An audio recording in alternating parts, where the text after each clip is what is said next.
Jadi bila saya mula keluar, kali pertama saya mula keluar 3 hari nak belajar dakwah ni, dah nak kononnya nak belajar dakwah, nak pergi jumpa, nak buang sombong, tapi sombong tu duk ada lagi. Pasal apa? Masa keluar dengan 4-5 orang, keluar 3 hari itu, saya seorang ustaz, yang lain orang biasa. Sombong lagi. Alah, aku ustaz, takkan mereka nak ajar aku. Bab dakwah takkan mereka nak pandai-pandai, aku ustaz.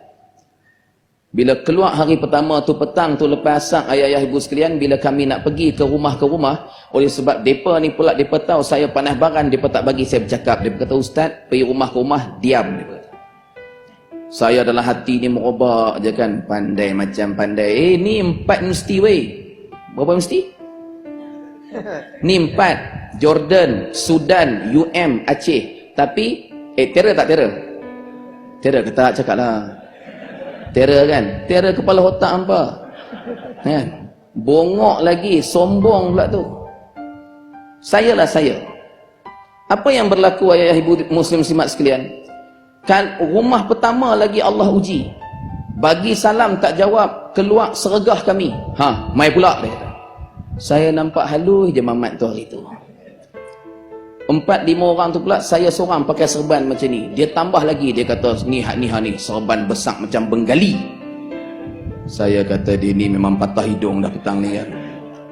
Tengah saya duk geram tu, manusia yang saya pandang rendah sebab mereka bukan ustaz macam saya dari sudut ilmunya, salah seorang bila dia tengok wajah saya berubah, dia datang dekat saya, dia genggam tangan saya, dia bisik di telinga saya, dia kata, istighfar ustaz.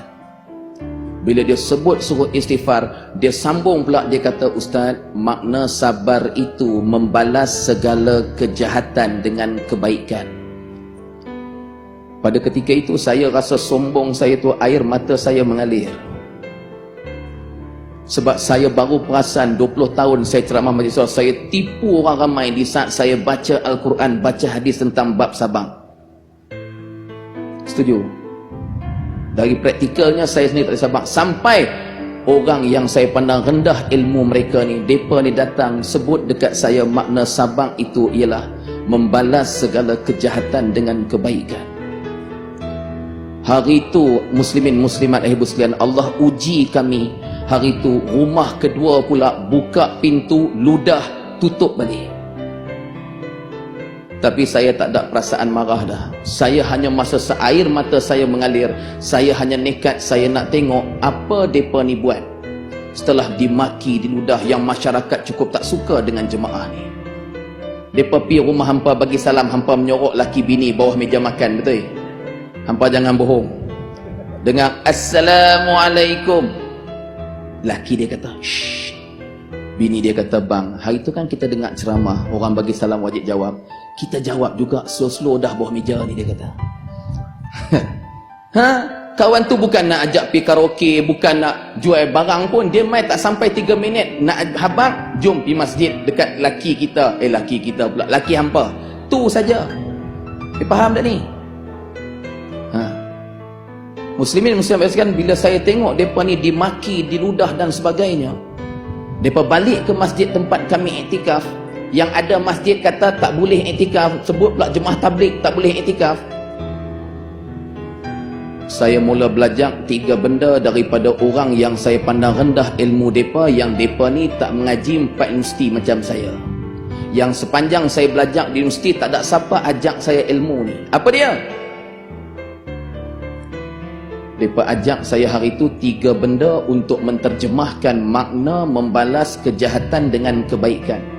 Yang pertamanya, lepas dimaki, diludah, depa solat 2 rakaat.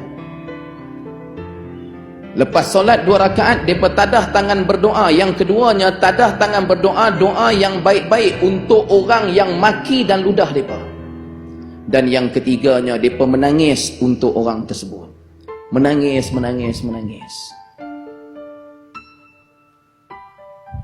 Saya mula sedang betapa sombongnya saya selama hari ini. Saya hentam orang tak datang masjid, saya tak pernah solat 2 rakaat, saya tak pernah tadah tangan berdoa untuk orang tu, dan saya tak pernah menangis untuk orang-orang tu. Saya hentam orang yang buat maksiat, orang yang tak semayang langsung. Saya tak pernah solat 2 rakaat untuk orang-orang ni, saya tak pernah tadah tangan berdoa yang baik-baik untuk orang ni, dan saya tak pernah menangis untuk mereka. Sebab tu kita sambut Maulidur Rasul untuk kita kenangkan ini akhlak Nabi sallallahu alaihi wasallam.